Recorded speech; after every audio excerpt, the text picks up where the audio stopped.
Did you know that fast fashion clothes are also made in Europe and not only in least developed countries like Bangladesh and Ethiopia?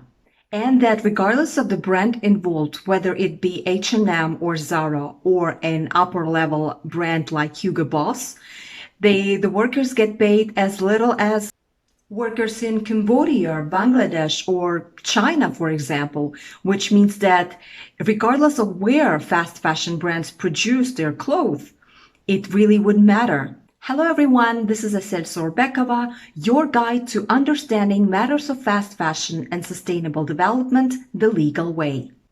So without further ado, let's get started. Countries like Serbia, Ukraine, Croatia, and Bulgaria are Eastern European countries, and 2 out of these 4 countries became part of the European Union. And the third one is making its way towards being integrated in it, speaking of Ukraine. Eastern Europe or not, these countries are still in Europe and are not located in the global south region, like Bangladesh. These countries, it appears, are homes to more than 120,000 garment workers who are employed in the ready-made garment industry, producing clothes for Zara, H&M, Hugo Boss, Esprit, Gary Weber, and others, including also many German supermarkets, drugstores, and fashion chains, and they also produce for Italy. Currently, during the COVID-19 pandemic, it appears that factory owners are still often forcing workers to come to the factory despite the risk of infecting themselves and their families. The fast fashion industry is one of the worst, lowest paying industries, even in the Eastern Europe, and that it turns out it does not attach itself to a particular region because it's everywhere as bedbugs. And here's another thing that I would like to tell you. After what happened in Bangladesh, a lot of brands started to label all that was made in the Eastern Europe as being made in EU. This led to greenwashing, brainwashing, or however you want to call it, meaning that consumers started believing all this labeling and started trusting when buying from these brands. So basically, this type of marketing maneuver allowed these fast fashion brands to gain more trust from their customers. I have 2 clothes that are made in Europe.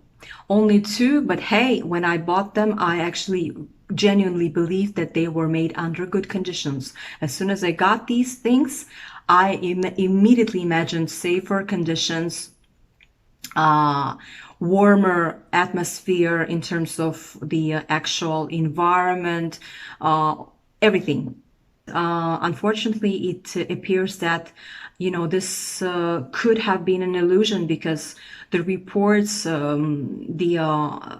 the NGOs and the witnesses say that, working conditions in these countries leave a lot to be desired, and that in most cases they do not seem as different as situations in, for example, Bangladesh. Workers not paid for months and even left without any salary because employers would leave after collecting stuff, the garments that were made by these workers, appears is a common practice in Bulgaria at the time of the filming. Your clothes could be made at homes of garment workers in places not very adapt to be making clothes in. Not very pleasant to hear that this kind of thing could happen in Europe, in countries of Europe, okay, Eastern Europe, okay, Western Europe, for example, the case of Buku in UK. But still, it's not very pleasant to hear that this could happen next door. Not pleasant to hear that garment workers in the third world countries, they have very difficult situations, working situations. Their working stations are not safe, and that occupational safety and health is very unsafe.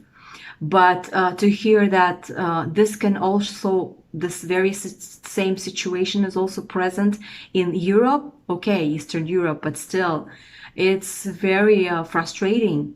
And coming back to the video that I have watched on Vimeo, there was a case of women in Turkey, because Turkey, it also produces lots of garments for fast fashion industries and other famous brands.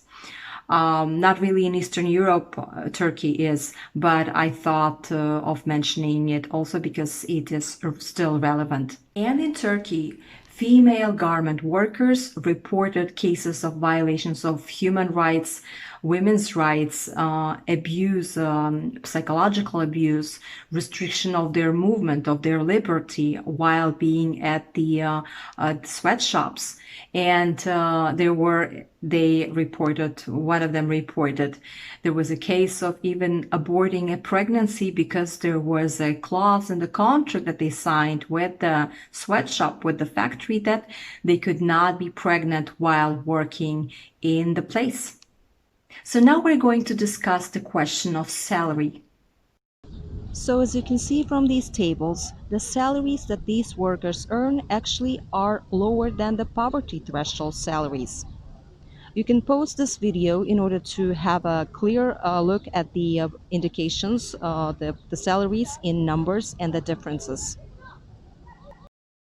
And in all these countries, it appears that the salary that they are getting is actually only the representation of 1/3 of what they need to be getting. Let's say that in order to live in that country, the person needs to be getting around 600 to 800 US dollars per month. But the person is only earning 1/3, which would be 200, 300, depending on the scale of the living wage in that country. These workers get around 150, 250 euros per month in the Eastern Europe, which they should be getting 3 times more. These salaries that workers now earn totally do not reflect the life standards in those countries. That these salaries may only cover a portion of the expenses. That is, if workers will be very frugal, even about the food, not even to mention about going out and other expenses. So, just to be clear, there is a living wage and there is the earning wage, which always, it appears, in the industry where the garment workers work, in the fast fashion industry, is the difference is very, very big between them. According to the Clean Clothes campaign, workers in the fast fashion industry need to be getting a salary that must be sufficient enough to cover the following expenses: food, housing, rent, medical expenses, insurance, education, clothing, transportation, and the salary also needs to be enough in order to make some savings at the very least. When it comes to finances, salaries, personal savings, and all other similar money subjects and discussions, they say that we always have a choice about how much we can earn. What I mean by that is that I believe that personal finances, the capacity to be able to earn more, is a very personal, is a very individual choice of each of us.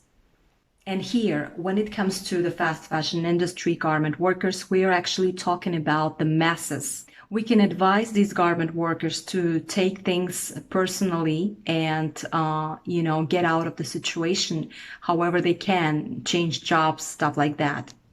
And for sure, I believe that there are bright examples when workers are able to get out of that circle of that situation where they have, in which they have found themselves in, and made a better living elsewhere in other industries.